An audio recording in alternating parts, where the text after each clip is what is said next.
Situé dans le sud-est de l'Île-de-France, le château de Grosbois brille au milieu d'un écrin de verdure.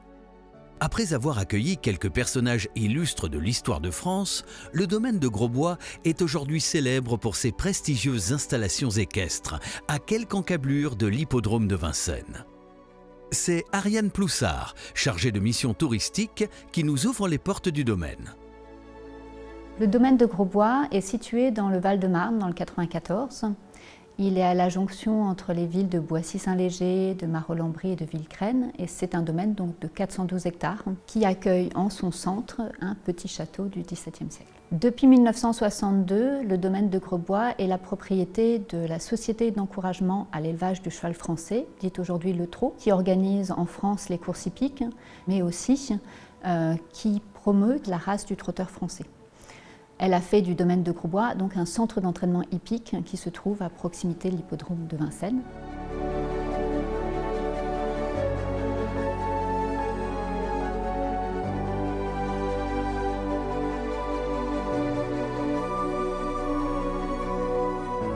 Installez-vous confortablement pour vivre la vie de château.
Le château de Grosbois est du XVIIe siècle. C'est un château qui a été construit par Nicolas de Harlay, ministre des Finances d'Henri IV. On disait alors surintendant des Finances et surintendant des Bâtiments de France, puisqu'il possède deux titres spécifiques.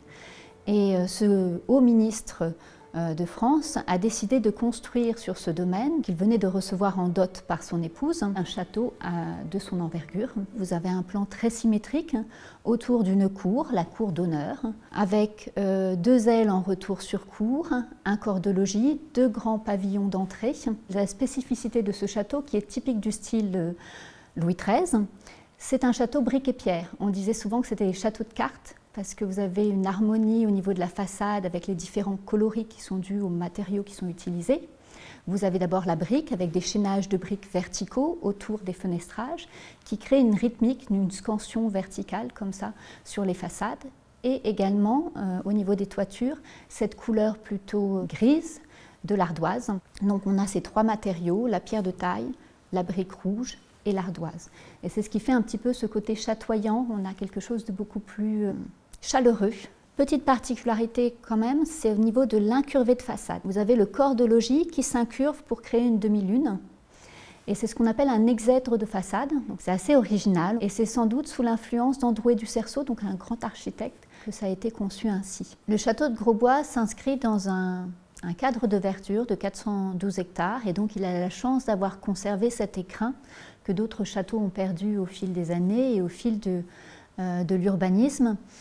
Il bénéficie donc de douves sèches tout autour et également de miroirs d'eau et d'un jardin qui était à l'époque un jardin à l'anglaise. Nicolas de Harlay imagine Grosbois comme une véritable demeure seigneuriale, avec d'importants bâtiments de ferme. Le surintendant des bâtiments du roi n'aura pas le temps de concrétiser son projet. Grand personnage d'État, il est en but à l'hostilité d'une certaine Gabrielle d'Estrées. Gabrielle d'Estrées, c'est la maîtresse royale. Et il se trouve qu'il va en pâtir puisque progressivement il va se voir destitué de l'ensemble de ses fonctions au profit de Sully, qui est le personnage que l'on connaît mieux en tant que ministre des Finances et des Bâtiments de France. Le château ne pourra pas être terminé et lorsque Charles de Valois rentre dans les lieux, il commence par louer le château en 1616 Et ensuite, il va l'acquérir et il va surtout l'embellir et l'agrandir. C'est lui qui fera monter le premier étage des 2 ailes en retour sur cour et qui rajoutera les 2 pavillons. Charles de Valois qui est un personnage important, puisque Charles de Valois, c'est quand même le fils bâtard de Charles IX, roi de France, et de Marie Touchet, une roturière. Et donc il a même, par moments, eu quelques revendications pour le trône, ce qui lui vaudra de comploter contre Henri IV. Il va se retrouver donc condamné à mort par le tribunal sous Henri IV, et puis cette condamnation par chance va être réduite, commuée en une condamnation à l'emprisonnement à perpétuité, et finalement il sera libéré par Louis XIII. Une fois libéré, il l'achète, enfin il commence à s'installer au château de Grosbois. Entre homme politique et richissime banquier, le domaine de Grosbois voit ensuite l'enchaînement de nombreux propriétaires entre ses murs. C'est en 1805 qu'un certain Louis-Alexandre Berthier rachète le domaine. Berthier est major général de la Grande Armée de Bonaparte. Il est également ministre de la guerre. Son rôle majeur auprès de Napoléon Ier le mène sur de nombreuses campagnes comme celle d'Italie, de Russie ou encore d'Égypte. Mais le maréchal Berthier est également un grand amateur de chasse, ce qui lui vaudra une toute autre fonction. Et c'est parce que c'est un très bon chasseur, et notamment un chasseur à court, il apprécie surtout la chasse à court, il en connaît bien les rituels, et toutes les règles surtout. Et donc c'est pour cela que Napoléon Ier en fait de lui son grand veneur. En 1811, c'est d'ailleurs Grosbois est d'ailleurs considéré comme la plus belle chasse de l'Empire. Alors vous verrez que dans le château de Grosbois, nous disposons d'un certain nombre de salles qui sont ornées sur la thématique cynégétique, donc la thématique de la chasse, avec le salon des chasseurs. Vous avez un salon qui est totalement dédié à la chasse, qui se trouve orné de dessus de porte par Jean-Baptiste Oudry, qui est le grand peintre officiel et royal des chasses sous Louis XV. Et vous avez aussi 2 peintures de François Desportes, donc 2 grandes peintures monumentales, qui ont été commandées par le prince de Condé pour l'antichambre du roi au château de Chantilly. 2 très belles peintures qui sont aujourd'hui classées au titre des monuments historiques, où vous retrouverez une meute de chiens qui va venir encercler d'un côté grand gibier de forêt qui est le cerf, et de l'autre côté le sanglier. Donc vous avez l'hallali au cerf et l'hallali au sanglier, qu'on retrouve d'ailleurs un peu dans le même style, mais cette fois sculpté au niveau de l'entrée du château. Vous avez 2 grandes sculptures où pareillement des meutes de chiens attaquent le cerf et le sanglier.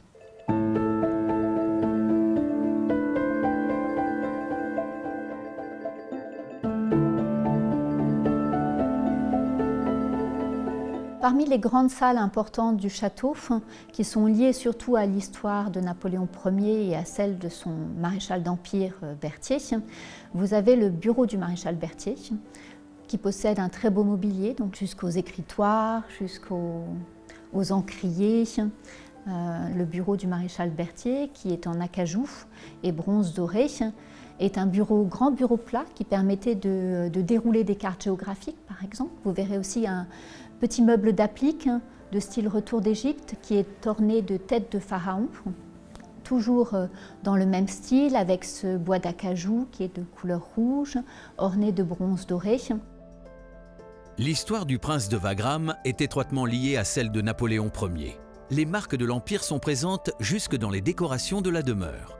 La famille Berthier consacre même un salon à la mémoire de l'empereur. Ce salon de l'empereur qui est en quelque sorte comme l'antichambre dédiée au culte impérial, dans lequel Berthier et sa famille vont collectionner un certain nombre d'objets appartenant à Napoléon, avec une vitrine qui rassemble un certain nombre de médailles. Alors notamment bien sûr la médaille de la Légion d'honneur créée par Napoléon Ier, mais pas que. Vous avez aussi des armes. Donc, on retrouve l'épée de Berthier, qui est l'épée de général, de Vendémiaire, qui est ornée au niveau de son pommeau d'un casque, qui est typique de cette épée de général. Le salon de l'empereur est orné au-dessus par un bel aigle, et de part et d'autre de ce bel aigle, vous avez 2 grands portraits monumentaux qui représentent bien sûr Napoléon Ier. L'un en tenue de sacre, par Gérard, et l'autre en tenue de campagne par Lefebvre, donc daté de 1814, beau travail qui a été à l'initiative de l'Hôtel de Ville de Paris, qui en a fait la commande pour orner donc la mairie parisienne et qui ensuite sera recommandé par Berthier pour son usage personnel. Donc vous avez un beau tableau où on voit Napoléon non plus en tenue de sac, non plus seulement comme un empereur, même si vous avez le trône à l'arrière-plan avec le N qui évoque bien sa stature d'empereur, mais aussi et surtout un homme qui a su conquérir le pouvoir grâce à ses propres qualités, tenant dans une main l'épée, dans l'autre le compas, qui sont des symboles de ses qualités, donc celles qu'il se donne bien sûr, homme d'armes d'un côté avec l'épée et homme de science avec le compas. Ce petit salon est un sas avant de rentrer dans la grande galerie des batailles qui a été commandée par Berthier dans les années 1809-1810. La plupart des tableaux sont datés de cette période-là et qui se compose donc de 8 tableaux qu'il faut lire en boucle, donc on fait une sorte de parcours dans cette galerie pour pouvoir comme ça appréhender un petit peu toute l'épopée napoléonienne depuis la première campagne d'Italie jusqu'à la dernière bataille, la bataille d'Eylau. Donc bataille d'Eylau qu'on appellera aussi la boucherie d'Eylau puisque c'est une bataille, une victoire qui a été réclamée par les deux parties compte tenu du nombre de morts qu'on a laissés sur le terrain. Donc c'est vraiment une triste victoire que celle-ci. Et c'est là où est réputé mort le colonel Chabert, dans le roman éponyme. Donc c'est une bataille qui a laissé des traces, en tout cas, dans la mémoire collective. Le fils du maréchal continue l'aménagement du château en construisant la bibliothèque. Elle regroupe plus de 3000 livres, cartes et tableaux représentant la famille Berthier.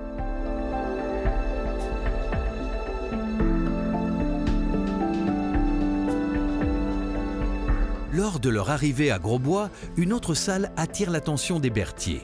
Un espace de réception chargé d'histoire, la salle à manger Louis XIII.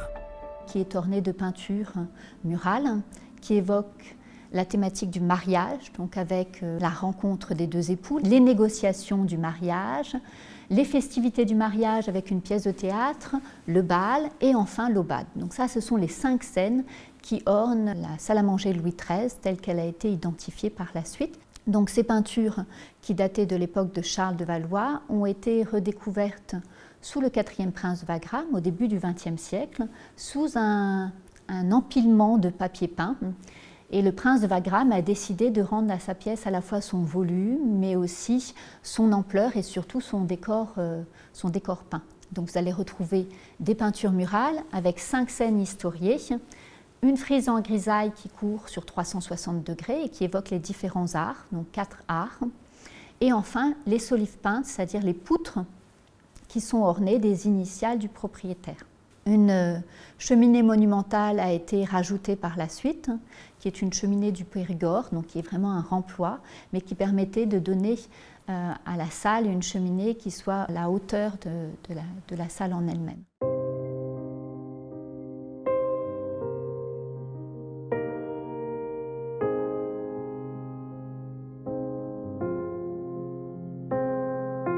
Mort en 1815, le maréchal Berthier s'est illustré dans de nombreuses batailles et obtient de multiples décorations comme la Grand Croix de l'Ordre de la Légion d'honneur.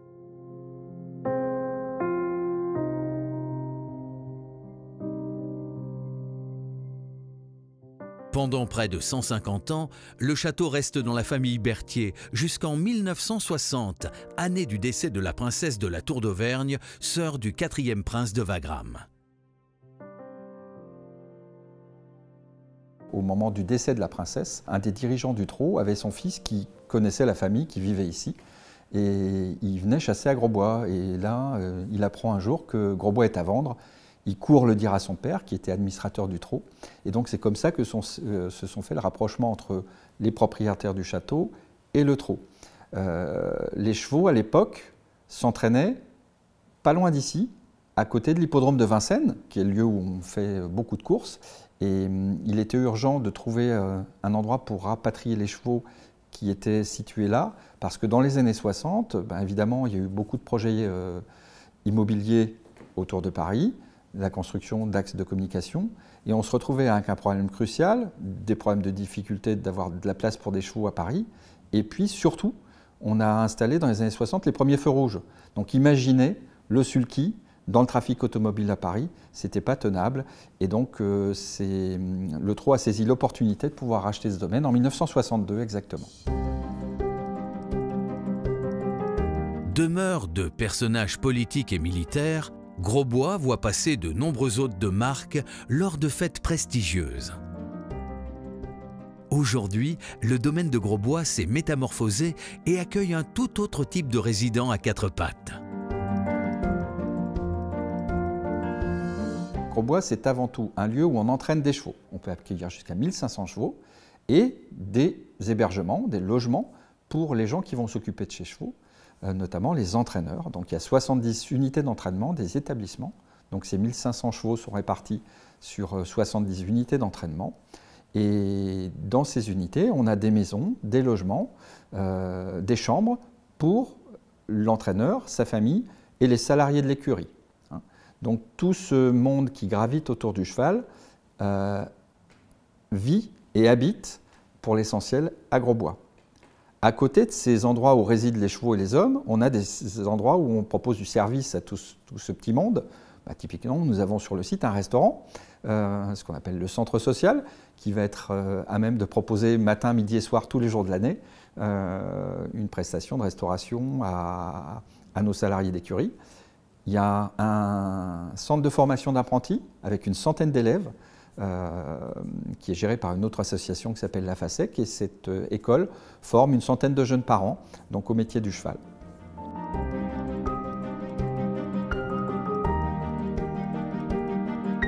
En complément des équipements dont on a parlé, nous avons également sur le site une clinique vétérinaire de renommée internationale. Nous avons 3 anneaux de vitesse de 1000 à 1500 mètres qui font 20 mètres de large, dont la surface est en sable, donc qui sont pratiqués par les chevaux trotteurs. Il y a également un manège couvert, une piste couverte, un pédiluve, enfin tout ce qu'on peut imaginer comme infrastructure pour que le cheval athlète puisse s'entraîner dans les meilleures conditions. Chaque matin, les pistes du domaine se remplissent de jockeys et de leurs fidèles compagnons pour l'entraînement quotidien.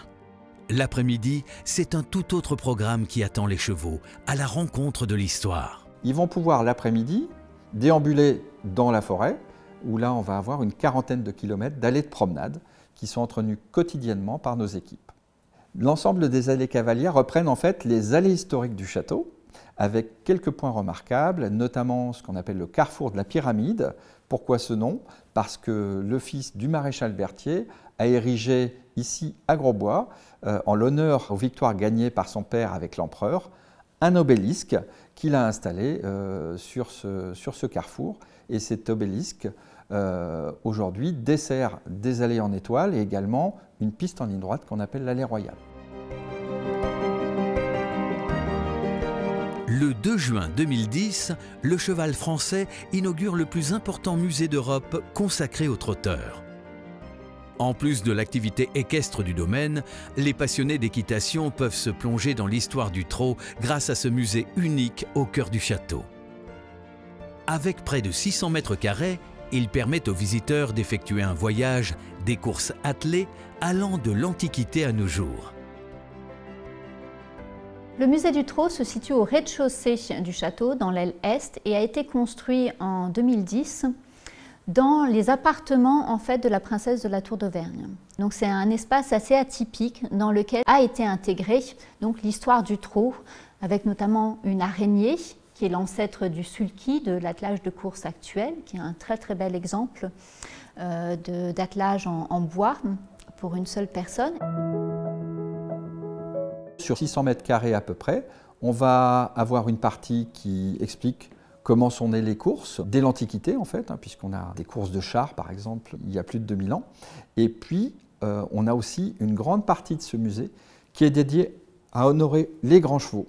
C'est vraiment l'objet, les grands chevaux, les grands hommes qui ont fait l'histoire du trot et qui vont porter haut cette discipline. Et après, comment on a développé ces courses pour pouvoir sélectionner les meilleurs chevaux pour la reproduction et créer une nouvelle race, la race des trotteurs français.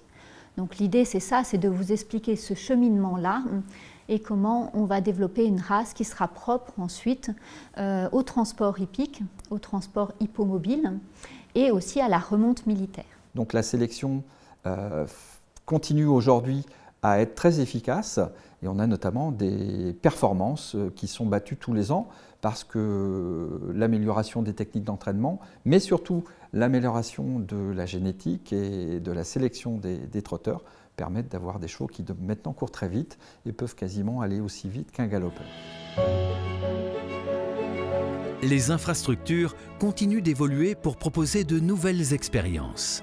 Outre les activités équestres, les visites du château et le musée du trot, le domaine de Grosbois propose également d'autres types de services pour les particuliers et les entreprises. En dehors de la période du meeting d'hiver qui est vraiment cruciale et là où on évite de venir perturber l'entraînement de chevaux de course, c'est-à-dire qu'entre avril et octobre, par contre, on est capable d'accueillir ici à Grosbois des événements divers et variés, des événements d'entreprise. On fait beaucoup de mariages aussi et on organise depuis quelques années des concours hippiques pour faire cohabiter sur le même lieu des chevaux de sport et des chevaux de course.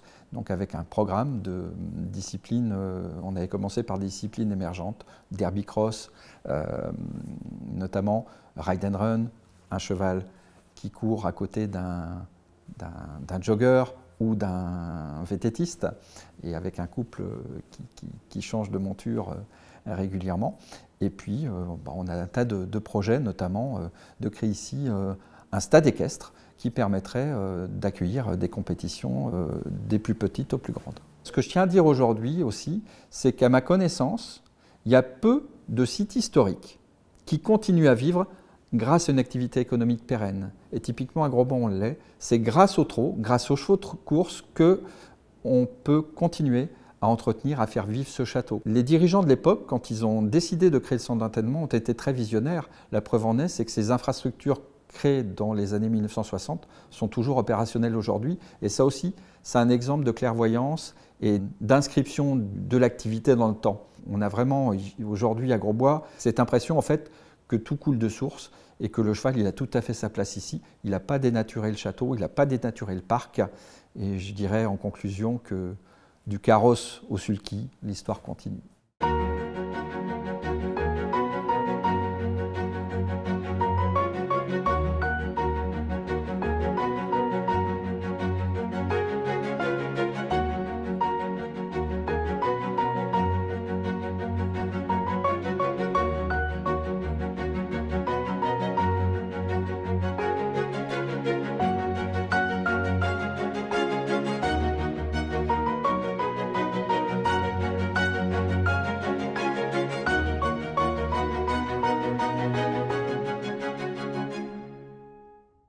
Que vous soyez passionné d'histoire ou d'équitation, les équipes de Grosbois vous accueillent au sein du domaine. Si vous êtes en groupe, il est ainsi possible de profiter des visites guidées du château et du centre d'entraînement hippique sur réservation, toute l'année du lundi au samedi sur le site internet du domaine de Grosbois. Pour les particuliers, les visites guidées du château et du centre d'entraînement hippique sont ouvertes tous les samedis sur réservation également. Alors n'attendez plus et franchissez le pas de la vie de château.